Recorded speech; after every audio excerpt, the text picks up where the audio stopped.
Moi, je sais pas, j'ai absolument rien d'autre à dire que ce que j'ai dit sur scène, donc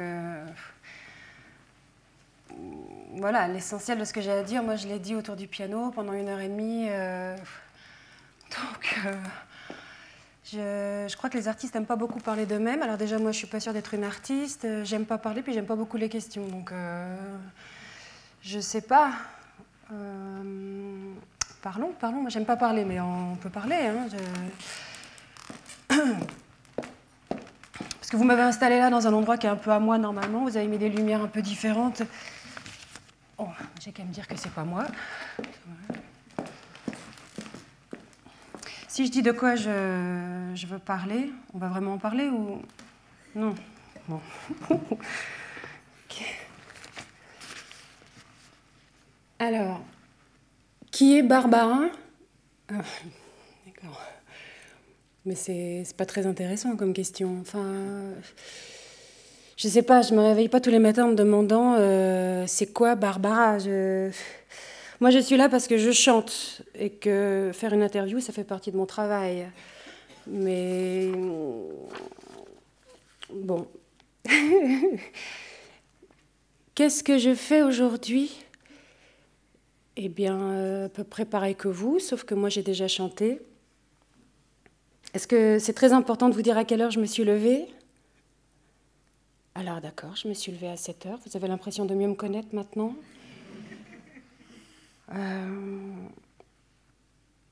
Oui, ce soir je joue à Bobino, alors j'ai peur. J'ai un peu peur.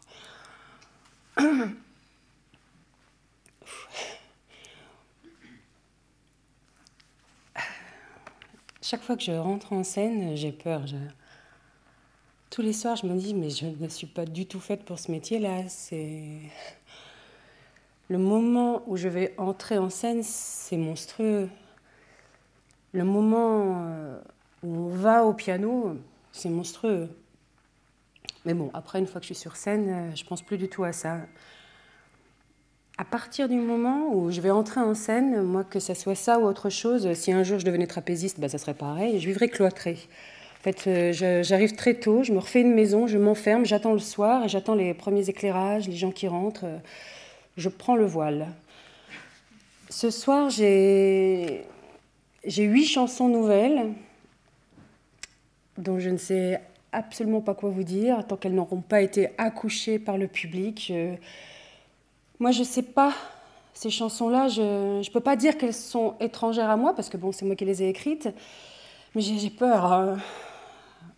J'ai très peur. Est-ce qu'on va les aimer? Est-ce qu'on va pas les aimer?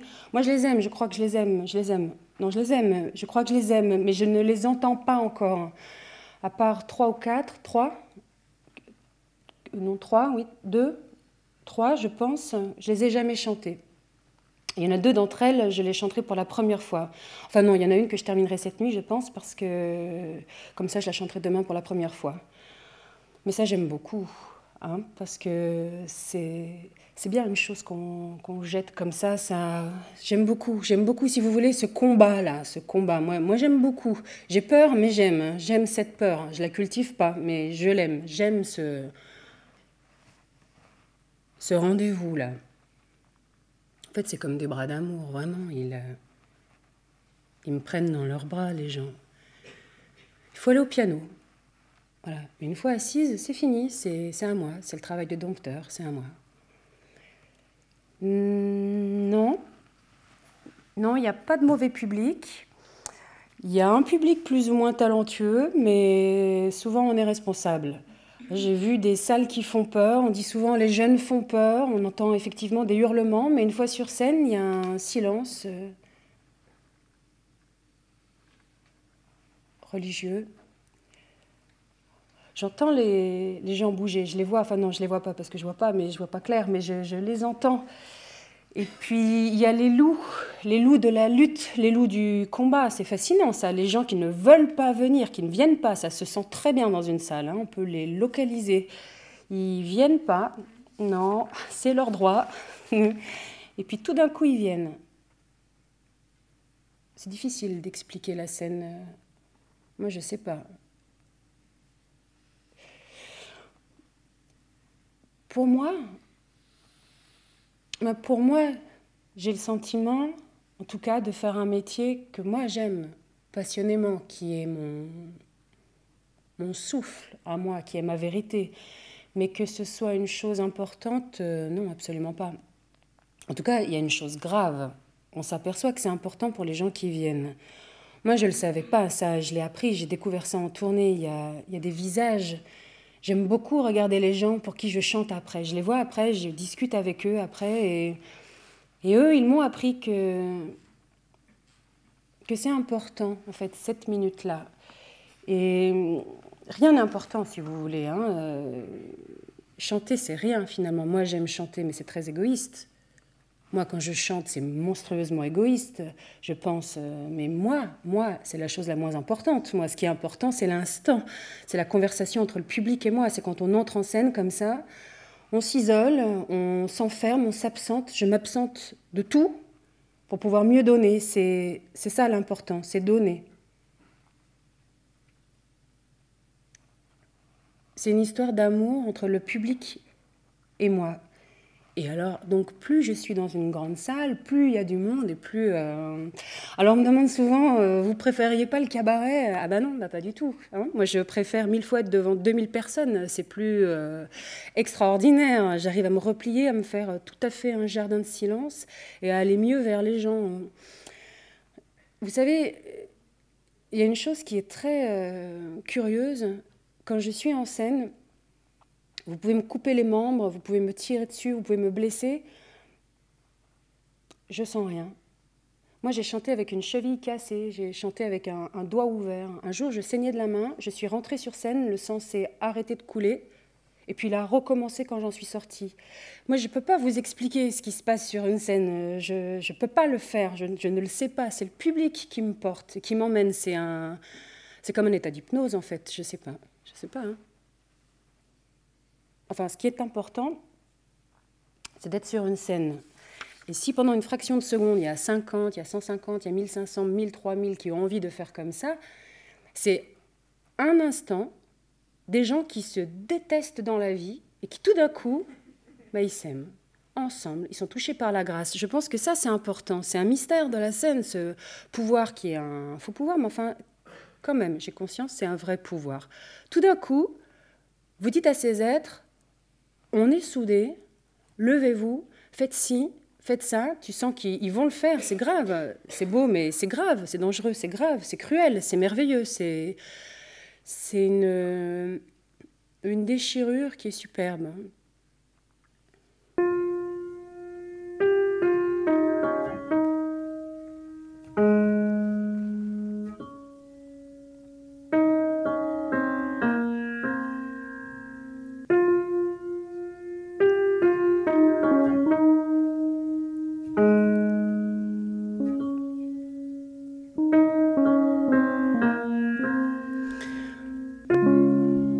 Je ne sais pas ce qu'est une carrière.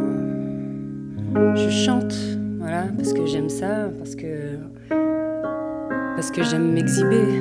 Hein, au fond, c'est cela, chanter, c'est s'exhiber, c'est monter sur la scène parce que c'est une faiblesse, parce que je suis heureuse de chanter, voilà. Voilà pourquoi je chante. De toute façon, c'est chanter ou mourir, alors le reste... Bon. À 4 ans, ça va paraître ridicule, hein, mais je jouais à la pianiste. J'ai toujours été persuadée que moi, un jour, je chanterais. Voilà, c'est évident. J'ai pas eu une rencontre avec la chanson, mais j'ai toujours été persuadée que moi, un jour, je chanterais. J'ai fait du classique pendant plusieurs années, et puis un jour, je me suis aperçue que c'était pas du tout mon truc.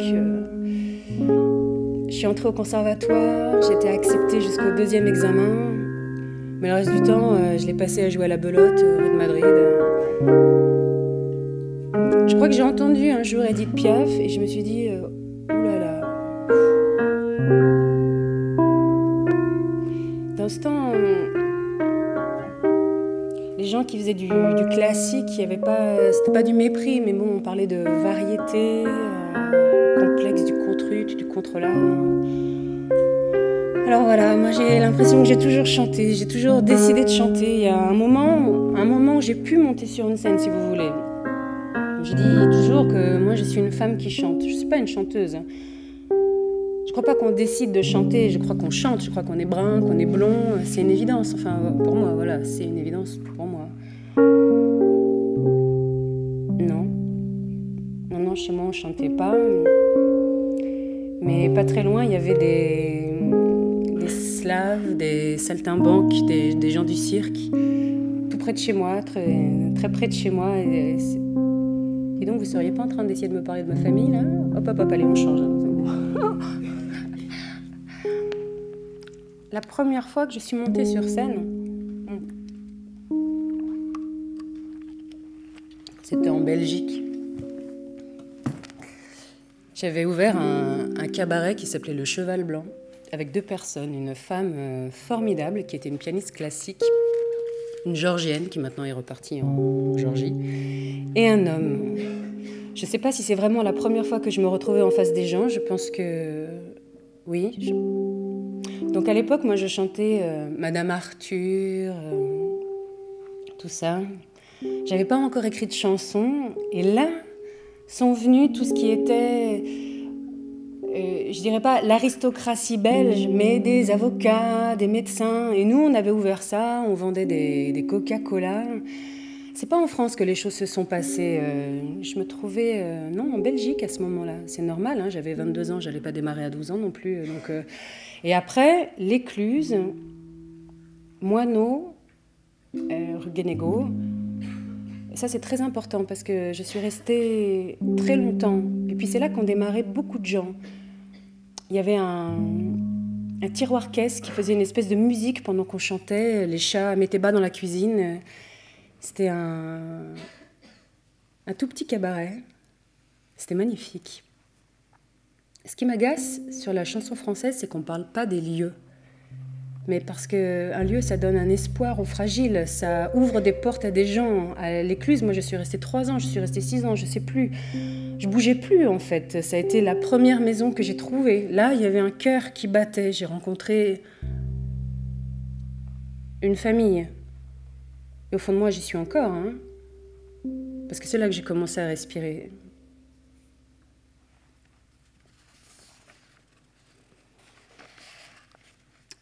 Est-ce que j'ai accédé à la notoriété de façon fulgurante ou après des années de travail?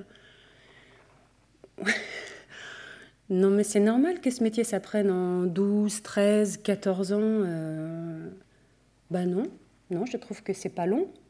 Non, c'est même rapide. Ça s'est fait en un soir. À Bobino, le public qui était là, je ne savais pas. Moi, j'étais très étonnée. Les choses se sont déclenchées en un soir. Des gens qui me suivaient depuis des années. Un petit noyau s'était groupé, puis qui s'est élargi, qui était là. Moi, c'est ce soir-là que j'ai commencé à écrire ma plus belle histoire d'amour. Là, j'ai été très, très gâtée. Et pour moi, c'est un miracle. Alors, bien sûr, on m'a dit, oui, tu trahis, tu franchis la rive gauche. Mais de quoi vous parlez, en fait? Je franchis quoi, moi? Je franchis la rive gauche, mais je trahis rien du tout. Hein. Je n'ai pas chanté pour faire la rive gauche ou pour faire la rive droite. Il ne faut pas confondre la pensée et autre chose. Si on chante pour faire une rive, bah, on chante sur la rive et puis c'est tout. Moi, j'ai jamais chanté pour être sur une rive. J'ai chanté pour aller vers la rue. C'est ça qui m'intéresse. C'est ce qu'on appelle le populaire, le cœur des gens. À une période, c'était une trahison d'aller vers la rive droite. Il y avait ça, non, moi j'y vais pas, je suis impure. Non, mais c'est très difficile de parler de ça, d'autant que moi je pense à des gens que j'aime et dont je peux pas dire le nom. Bon.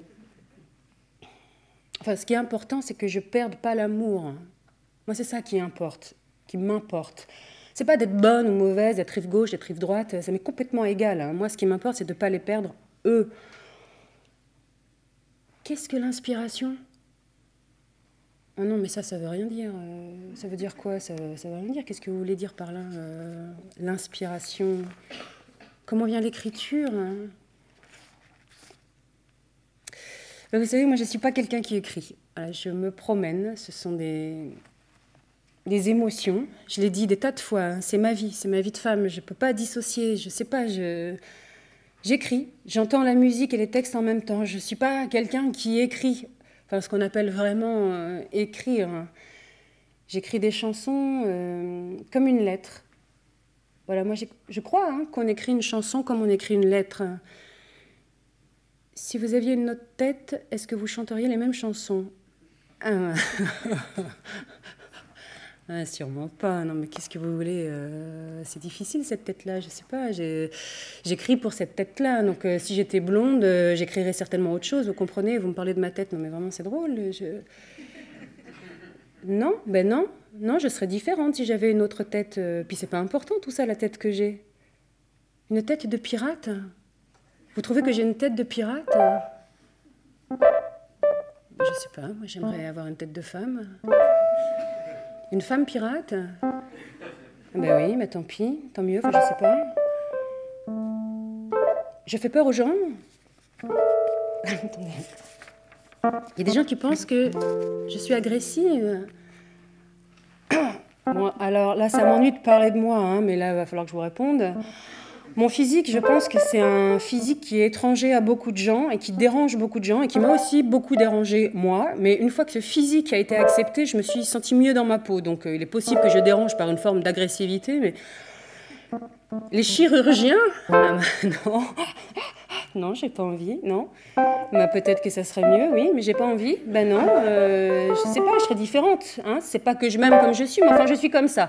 Donc je sais pas comment je serais après. Je sais pas comment je chanterais.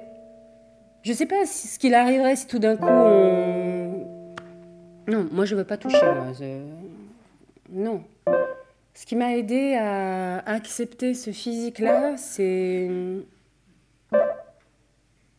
le bonheur. C'est la joie qui m'a été donnée par cet horrible mot, là, le succès.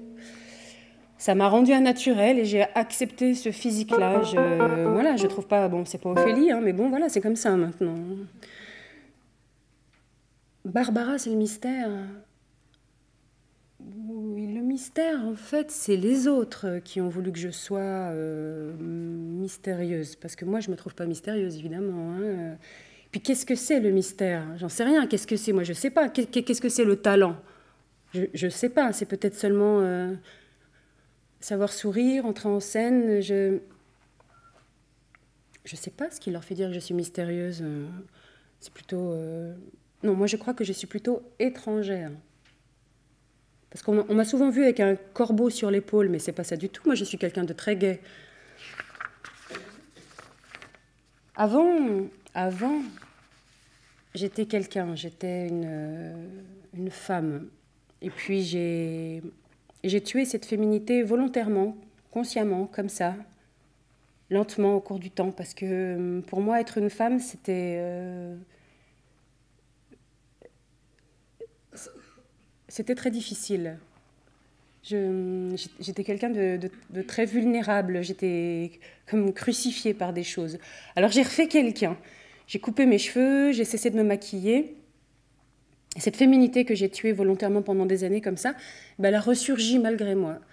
Dans ce que je fais, dans ma façon de chanter, d'écrire, de zanziner mes machins. Enfin, j'avais beau me masquer, mais c'est apparu comme ça. Ma tenue de scène. Ah, mais mon costume de scène, c'est très simple. Parce que assise au piano, on perd beaucoup de présence. Alors j'ai pensé... Bon, d'abord, j'aime le noir. J'ai pensé qu'il fallait isoler le visage. Et le reste, c'est pas important. Je pense qu'à partir du moment où je suis en scène, je suis plus du tout une femme, mais je suis une femme qui chante. Donc, c'est pas important d'être une femme à ce moment-là, d'avoir un buste, un corps. Vous voyez ce que je veux dire? Alors, c'est vrai qu'Alice Cooper, quand il a un serpent autour du cou, vous dites pas qu'il est étrange, mais quand moi j'ai une robe noire, on me trouve étrange. Quand une femme est en noir, on dit, et c'est vrai qu'elle est très élégante, très jolie, mais moi quand je suis en noir, on dit que je suis étrange. Ben, je voudrais bien savoir pourquoi. Parce que c'est une couleur très gaie, le noir. C'est une couleur qui est chic, qui est belle, qui est gaie. Les gens, pour les mariages à la campagne, ils se mettent en noir, c'est la fête, voilà, c'est vrai. Avec moi, on trouve que c'est bizarre, mais il n'y a rien de bizarre. Bon. L'importance des habits de scène. Les gens, ils rentrent dans les loges et ils mettent leurs affaires. Est-ce que je peux accrocher là? Mais non, non, vous n'accrochez pas là votre manteau, là c'est ma robe de scène. Et alors? Mais un habit de scène ne doit pas être touché par personne. On ne touche pas un habit de scène. Bon, je vous ai grondé tout d'un coup. C'est vrai, non, mais je pourrais tuer pour ça. L'habit de scène, il voit pas la lumière. Le jour où le couturier la porte, il voit plus la lumière. Voilà, il part en mal, en tournée, la nuit. On peut pas arriver comme ça avec un vêtement de pluie, plic-plic, et puis c'est une chose comme ça qui... Non, on peut pas faire ça. C'est une autre pulsion, c'est une autre énergie. Vous pouvez, en retirant votre imperméable et en le posant sur mon habit de scène, prendre l'énergie de mon habit de scène. Et ça, je ne peux pas. Vous comprenez? Je ne peux pas. Oui, je tiens à la rigueur. Oui, la discipline.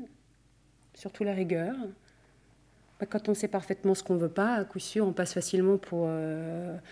on dit, oulala, mais c'est pas possible, hein, on ne peut pas travailler avec elle. Quelquefois, souvent, même les journalistes arrivent et je suis précédée d'une espèce de légende. Oui, c'est insupportable, elle ne parle pas. Oui, c'est vrai, je ne parle pas beaucoup, mais je suis quelqu'un d'extrêmement courtois. Je ne peux pas recevoir les journalistes avant de chanter parce que j'ai peur. Il y en a qui comprennent parfaitement bien, et c'est la majorité, et d'autres qui ne comprennent pas du tout et qui pensent que c'est un jeu, je ne sais pas. Alors ces gens-là disent Barbara, c'est pas possible. Et je suis persuadée que des gens disent pour la légende que je suis difficile à vivre, et je ne crois pas que je suis quelqu'un d'odieux. Je suis quelqu'un de pas facile à vivre, ça c'est sûr. Je ne suis pas bœuf miroton, mais méchante, non, je ne le suis pas. Mais je sais à coup sûr ce que je ne veux pas. Par exemple, j'arrive dans un théâtre, un casino, dans l'endroit où je dois chanter. Et j'ai demandé, c'est écrit dans mes contrats, j'ai demandé un piano accordé à 442. Vous savez qu'il y a un problème de piano en France, hein, c'est absolument dément ce problème. Moi j'arrive, je me retrouve devant un piano qui ne marche pas. J'appuie là, voilà, ça ne marche pas. Et dans un coin, il y a un Steinway merveilleux qui est recouvert, déjà mort, enterré. Alors là, c'est pour le pianiste. Oui, mais moi, si vous me donnez ce piano, monsieur, moi, c'est pas possible. Ah oui, pourquoi monsieur Untel a joué dessus hier? Ah, mais je suis désolée, moi, j'ai pas le talent de monsieur Untel. Si vous demandez un piano en France, à part quelques rares théâtres, mais c'est effrayant. C'est effrayant. Et les tabourets, parce que qui dit piano dit tabouret. On vous donne des fois des chaises avec des bottins. Moi, je trouve ça fou quand même pour faire un concert. Non, elles sont bleues, mes lunettes. Non, mais vous dites mes lunettes noires, mais elles sont bleues. Vous parlez des verres? Non, elles sont bleues. Il y a des gens qui disent ah, je vous ai pas reconnu avec vos lunettes. Moi, je dis très souvent je vous entends pas, j'ai pas mes lunettes. Mais c'est normal, hein, quand vous n'avez pas de lunettes, vous entendez pas. C'est vrai, bah, demandez au myope. Ah si, c'est vrai. Vas-y, je vous garantis, c'est vrai. Est-ce que j'aime plaire? Bah oui, j'ai besoin de plaire. Je dis tout le temps que je suis pas une femme, mais bon, je sais très bien ce que c'est une femme.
Des principes, t'es pas simple, t'es pas humble, t'es pas modeste, t'es malin, t'es hargneux, t'es pas mesquin, t'es doué au lit mais faut le temps, et puis faut te donner des idées.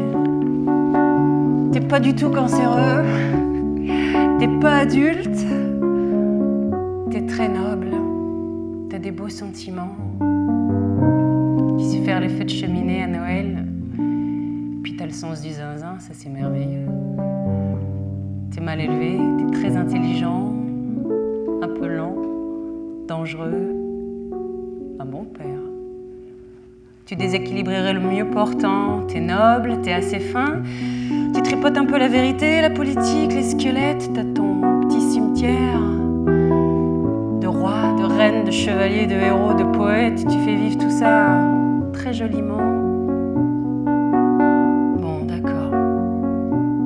T'es fidèle à l'amitié, à tes idées, à ta concierge et à ta femme. T'as le goût du découpage et le même mot pour chacun. Tu t'en fous, t'aimes que toi, et pour mieux pouvoir t'estimer, t'es extraordinaire avec les autres. T'es naïf, joliment. Puis surtout, t'es le plus joli nez du monde. La petite narine la plus spirituelle que j'ai jamais vue.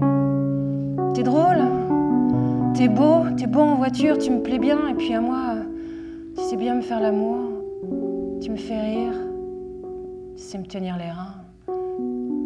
T'es un grand bonhomme, ça c'est sûr. Mais moi franchement, tu m'émerveilles pas. Tu me plais tous les 3 mois. Dès que je reviens, on part en week-end. Je serai à Paris le 22.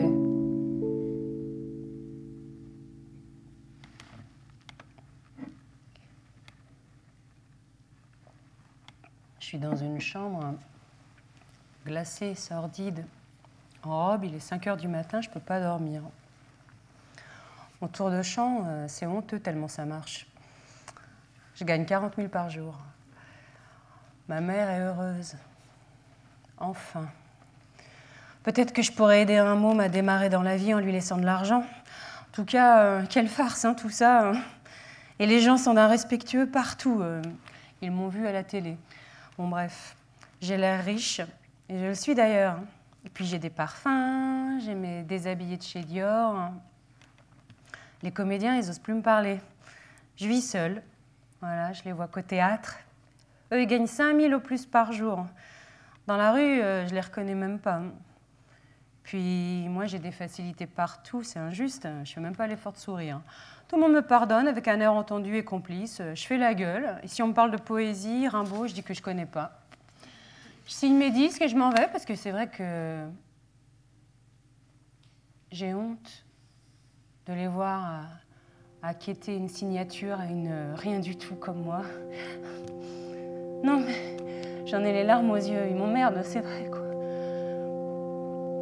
Après, j'ai rien à leur dire quand je sors de scène. Ils me demandent des explications sur ce que je viens de leur dire. Ils sont à tuer de gentillesse, mais je comprends pas, moi, je comprends rien. Je suis malheureuse, je suis d'une solitude à hurler. Je me suis mise qu'une seule fois à table, je peux rien avaler ni dormir. D'ici peu, je vais mordre, moi. Hein. Je vais mordre. À mourir pour mourir.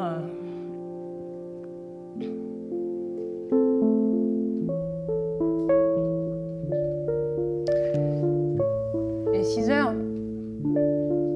Tout à l'heure, on part ailleurs. Bon, ça me déplaît pas de me trimballer. Hein. Je sais que j'aurai la meilleure place dans le car. Hein. En plus, je porterai pas mes valises. D'ailleurs, ils sont très très bien tous. Hein. C'est très très sérieux. Pas d'amateurisme. Oh là là, non, c'est pas Alvarez. Hein.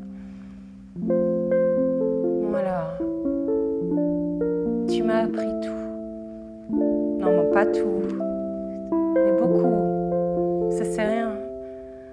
Des fois, je m'étonne que t'aies vécu avec un cancre comme moi. De toute manière, je trouve que tu t'es pas tellement bien comporté avec moi. Hein? Oh ouais, tu peux sourire. Enfin, ça fait rien. Je m'en fous tellement. C'est à peine croyable. Pourtant, je suis très heureuse à l'idée de partir en vacances avec toi. J'ai très froid. Pour les hommes, Chalon-sur-Saône, c'est pas ça. J'aime bien t'inviter à Montmartre. T'es drôle, t'es gentil, t'es beau. Enfin, l'homme que j'épouserai, ça sera quand même un gitan. Bon alors, en attendant, viens un jour ou deux en vacances. Je vais vous acheter des mocassins. Vous êtes étonnant dans un magasin de chaussures. C'est très émouvant. Puis j'ai très souvent envie de toi quand on va dans les magasins. C'est vrai? Franchement, c'est pas pour me rendre intéressante, mais moi je vais mourir très jeune. C'est bien comme ça. Hein. J'ai assez trimballé et puis franchement, c'est très prétentieux, mais en France, il n'y a plus tellement de gens qui m'étonnent. Tu comprends, il y en a pour qui j'ai de l'admiration très grande, un vrai respect. Ouais, mais qui m'étonne? Ah non.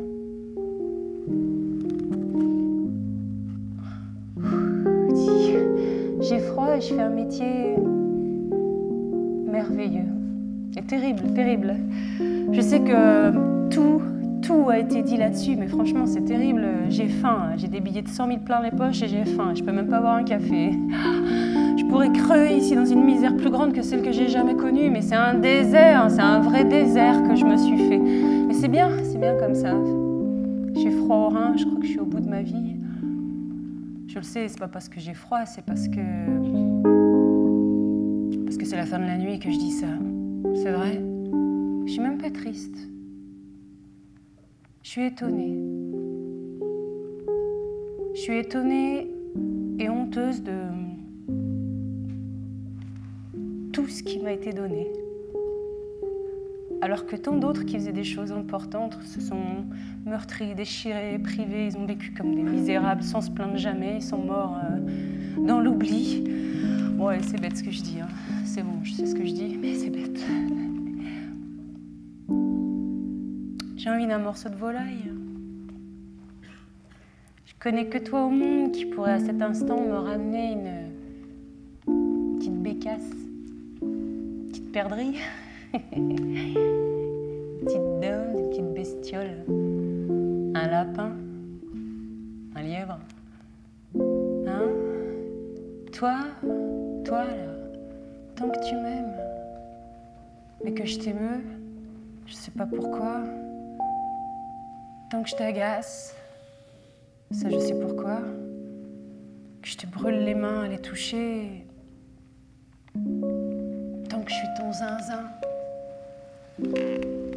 tant que je suis ton joli zinzin.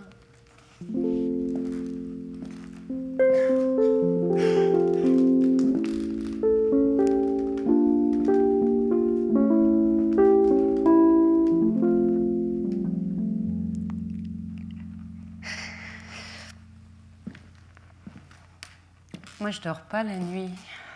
Je dors pas du tout. Il n'y a pas dormir et pas dormir. Hein. Pas dormir, ça peut être doux quand on vous entend, mais pas dormir dans l'angoisse de pas dormir, enfin bon, voilà, c'est comme ça. Est-ce que j'aime la vie? Ah oui, ça, moi j'aime la vie. Elle est triste, il faut se battre, mais c'est normal. Hein. Si la vie c'était toujours un éclat de rire, je crois que ce serait extrêmement pénible. Les hommes,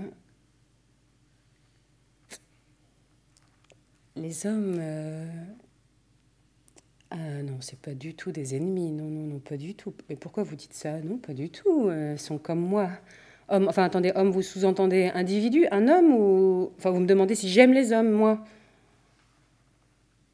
Vous savez, moi, j'aime pas du tout ces questions, en fait, ça m'intéresse pas. Je vis pas comme ça, je passe pas mon temps à... Ben voilà, c'est pour ça, vos questions, ça me déroute, parce que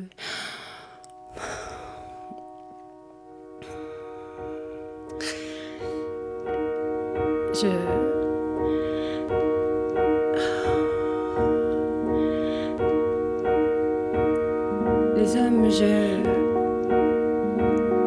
je les aime, voilà, beaucoup, je les admire, ils m'ont fait, les hommes, ils ont beaucoup d'importance dans ma vie. Les hommes de ma vie sont des hommes que je renierai jamais, ils m'ont fait. J'ai accepté mon corps que je n'acceptais pas à force d'amour, ils m'ont accouché, les hommes m'ont accouché, ça c'est la vérité, ils m'ont accouché, voilà.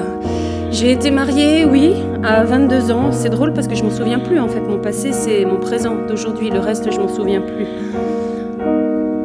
Si je regrette d'avoir vécu, mais enfin, vous me parlez comme si j'étais une vieille dame. Écoutez, il y a des moments, j'aimerais pas du tout les revivre, mais les choses sont bien comme ça.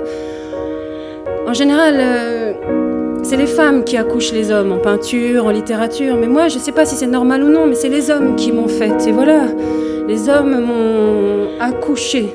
Ils m'ont faite, voilà, les hommes... Qu'est-ce que j'en pense? Mais je les aime beaucoup, je les aime, j'ai besoin d'eux. Les hommes m'ont accouché. Ils m'ont accouché. Ils m'ont accouché. Enfin, si j'avais été amoureuse d'un homme plus que de la chanson, j'aurais quitté la chanson. Je l'ai fait, une fois, 15 jours. J'ai rôdé comme une malade. J'ai pas pu. C'est lui qui m'a quitté, hein. J'ai pas pu. J'ai rencontré des hommes fantastiques, mais qui ont jamais pu approcher de mon piano. J'ai vécu des échanges brûlants, mais j'ai pas su partager les jours après les jours. Moi, j'étais amarrée à autre chose, j'étais ailleurs. Moi, j'ai pas su vivre à deux. J'ai pas ce talent-là. À 70, à 100, à 1000, à 2000, si vous voulez, mais à deux, non.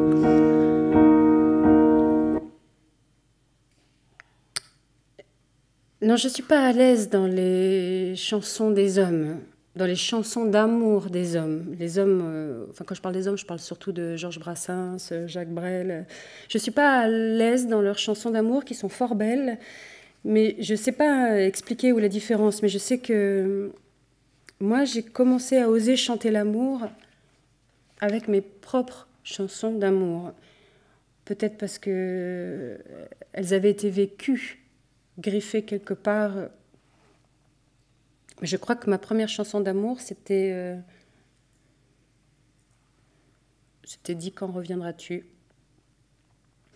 Je pense pas, en tout cas, moi, savoir inventer une chanson d'amour. C'est pour ça que je dis que les hommes m'ont faite, si vous voulez. En fait, c'est très difficile d'expliquer. Je pense que les chansons d'amour des femmes sont plus indécentes.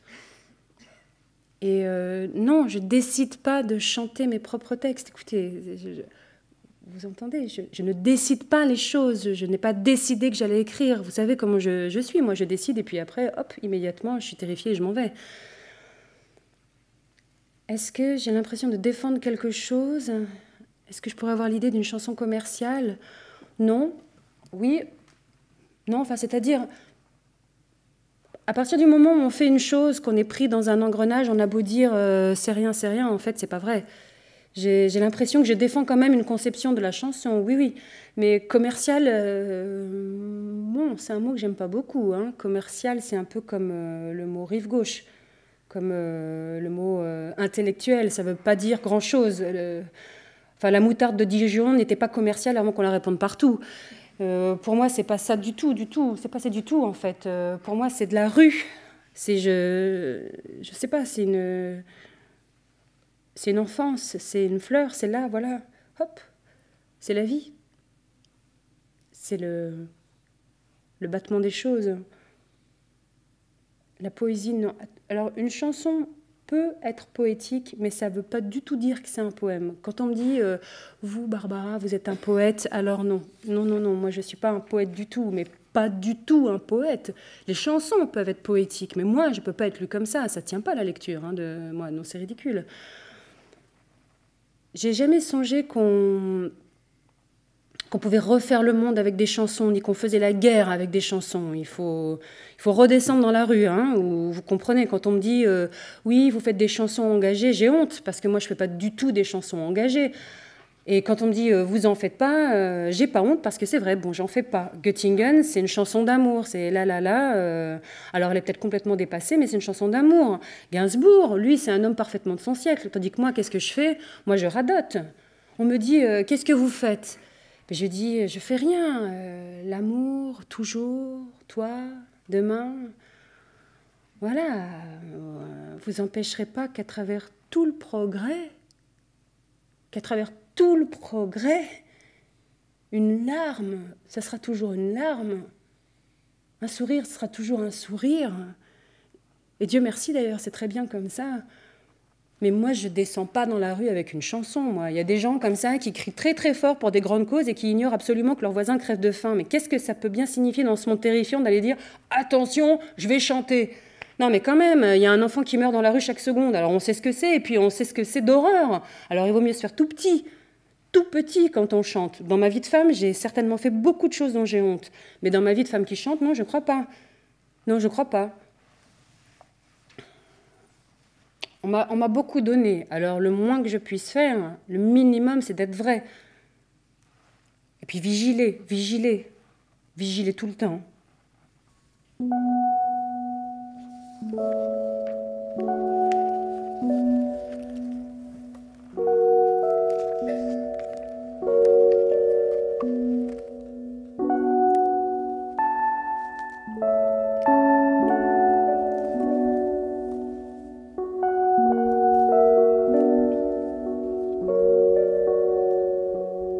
Je vous prie, ne devenez jamais un mari. Ne cessez pas d'avoir des égards.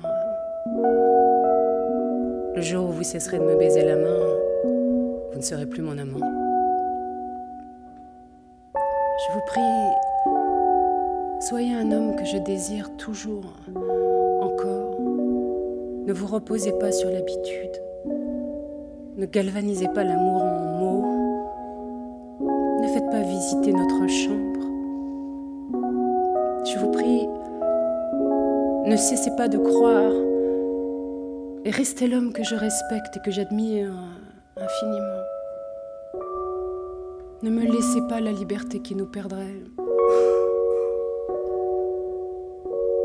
Je vous prie, dites-moi tout, sans m'épargner,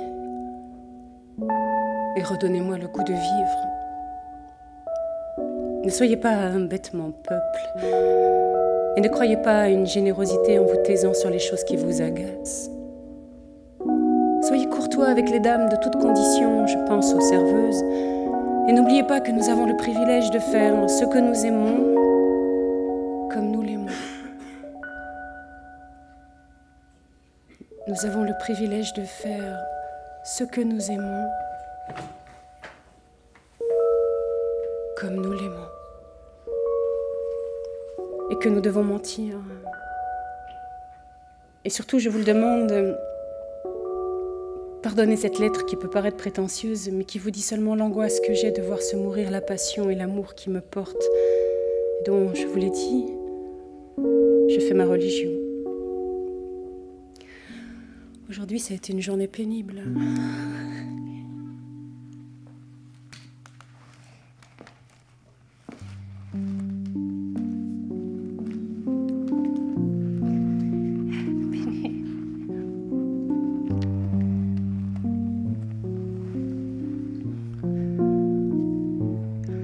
Je me dis qu'il ne faut pas écrire cette lettre, que c'est pas le moment, que vous êtes fatigué, que vous avez un ultime effort à fournir et que vous courez après le temps, que je vous ai fait passer des jours difficiles, que c'est injuste, que je devrais être le compagnon de vos soucis de travail, mais moi je ne suis pas assez grande, je ne suis pas assez belle.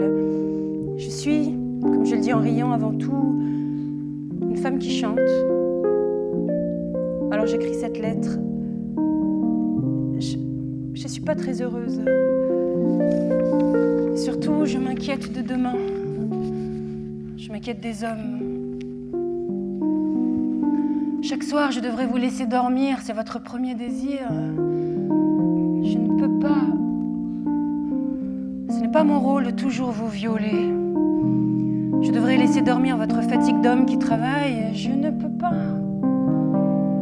Le miracle d'avant-hier au soir n'était dû qu'à une surexcitation de votre part. Je ne peux pas. Je ne sais pas vivre l'habitude. Je peux être totalement mariée à un homme, lui être fidèle, mais je ne sais pas être une épouse.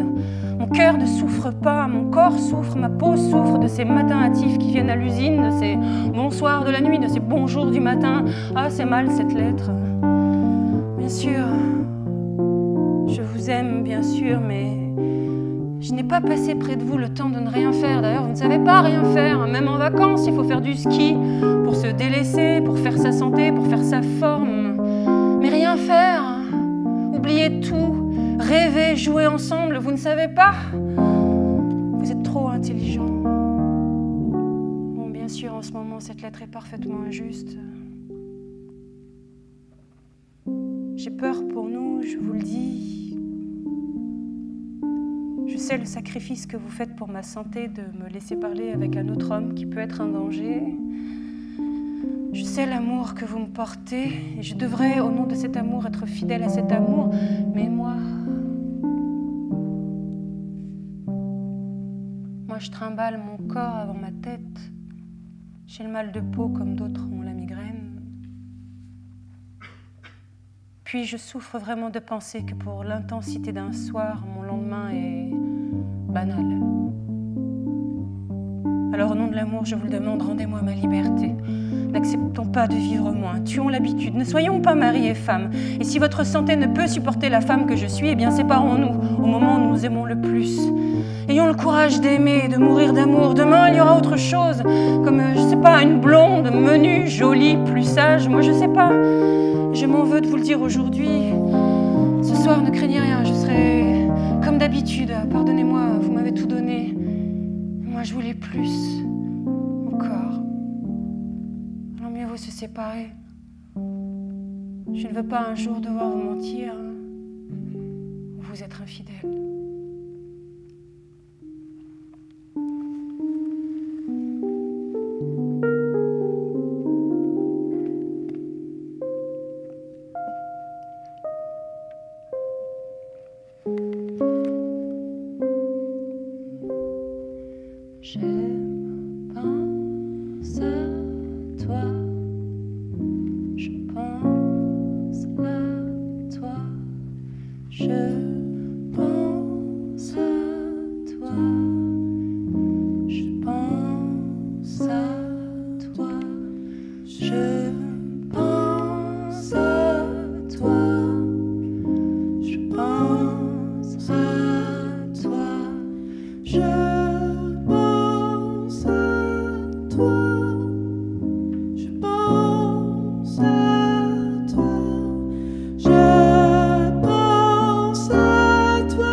Comment je vois ma vie dans 15 ou 20 ans? Moi, dans 15 printemps, je serai morte. Ah oui, oui, oui, je serai morte. Ah, pas du tout, j'ai pas peur de vieillir, mais non, c'est très difficile de vieillir. Moi, j'aimerais bien vieillir bien, joliment. C'est tellement beau, une femme qui vieillit joliment.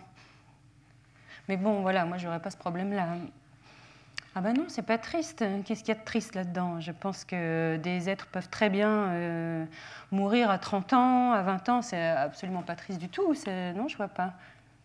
C'est déprimant? Ah non, non, moi je le pense, vraiment. Puis vous savez, la vie aussi, hein, les gens qui naissent aussi, ça peut être déprimant. Hein. C'est très angoissant, un être qui vient au monde. La cruauté, la dureté, comme si on était responsable quand on vient au monde.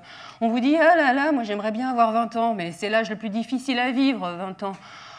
La jeunesse, la façon qu'elle a de vivre, de réagir, mais c'est extraordinaire. L'intelligence de la jeunesse. La lucidité, la pureté de la jeunesse. Moi, je le vois parce qu'ils viennent beaucoup me voir. C'est une jeunesse aujourd'hui qui est extraordinaire. Elle est complètement désarmée devant la rapidité des choses. Elle vit dans une époque où ils ne s'attachent pas. Ils n'ont pas le temps de vivre. Elle est belle, mais elle est très, très vulnérable, cette jeunesse. Elle est blessée, elle est très seule. Ils me disent... c'est comme si vous étiez ma mère. C'est tout à fait bouleversant pour moi. C'est comme si vous étiez ma mère. C'est ça que je ressens. J'ai besoin de parler avec vous. La solitude, je comprends. Le mal de vivre, je comprends. Il y a un âge où on divorce de ses parents. C'est une période qui est très difficile à traverser. Finalement, la jeunesse est orpheline. L'âge le plus difficile, c'est 20 ans.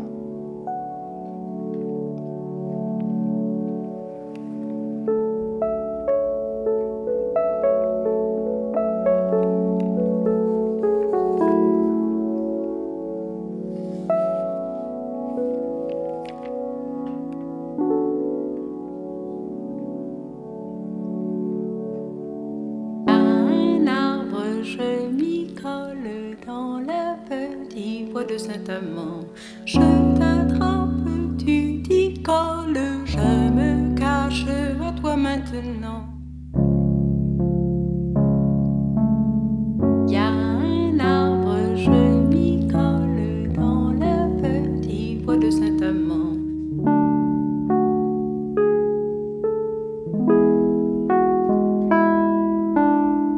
Y a un arbre, je m'y colle dans le petit bois de Saint-Amand.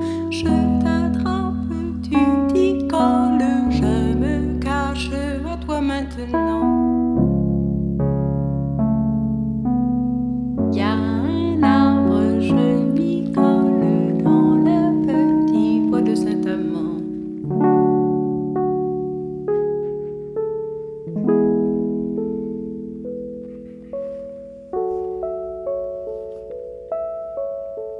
Il y a encore une chose qui me semble importante. Bon, ça m'ennuie un peu de parler de moi, mais c'est important. Je crois que je ne connais pas de choses plus importantes et de plus grandes que de donner, que de se dépouiller pour ce qu'on aime ou pour ce qu'on ne connaît pas quelque part. Vraiment, en fait, je connais pas de joie plus grande. En fait, je pense que tout est amour. Ma religion, c'est l'amour. Même si j'avais pas chanté, moi je crois que j'aurais été bonne sœur. Ou pute.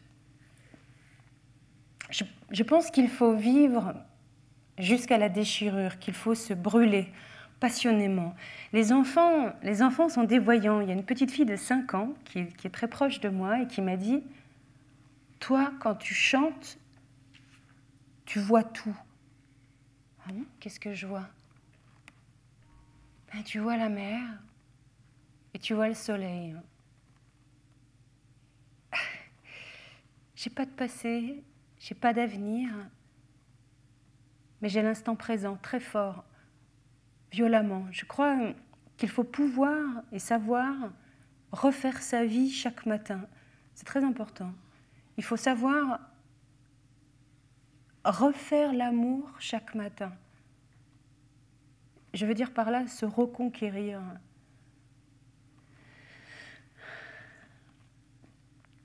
Bon, allez. Hein, là, ça va. Vous commencez à m'embêter. Rallumer un peu tout ça. Ou alors on fait ça dans l'obscurité où on rallume. Voilà, alors mon piano. C'est pas ma place, là. C'est pas ma place.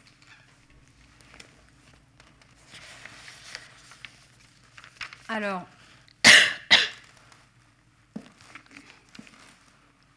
Donc, là, il y a Fraxon. C'est ici que j'ai écrit la chanson. Là, il y a Yvette Guilbert aussi. Il y a plein d'affiches. Il y a Loïc Fuller. Il y a plein de choses. Vous aimez bien mon bureau ? Ouais, moi aussi. Là-bas, c'est Béjart.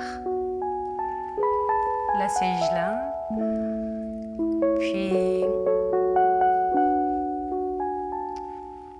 là, c'est l'affiche de Brel, France. Et là, il y a le livre très beau de Colette, parce que Colette, moi, c'est une fille que j'admire énormément. Et puis là, c'est beaucoup d'objets qui ont été offerts par le public. C'est pour ça que je les aime. Beaucoup de choses m'ont été offertes par le public. Moi, je ne suis pas une femme à objets, à part mes lunettes, mais je ne suis pas très attachée aux objets. Mais c'est vrai que tout ce que vous voyez là, c'est beaucoup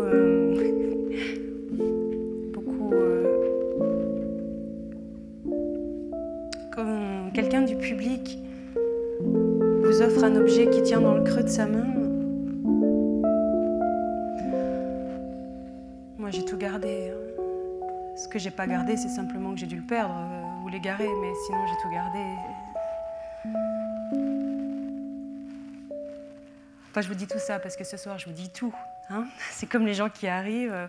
Bon, ça y est, je peux tout dire, j'attends plus rien de la vie, j'ai 45 ans, alors on peut tout dire. Et puis ils disent un tas de choses, on se dit, alors pourquoi ils ne l'ont pas dit avant? Parce que vous avez remarqué, il y a plein d'interviews comme ça, j'ai 45 ans, allez hop, je dis tout. Mais bon, maintenant, après tout, là, je dois rien à personne.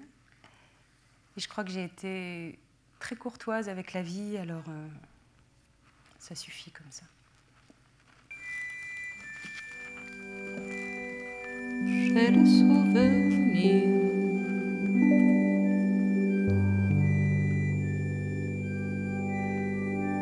j'ai le souvenir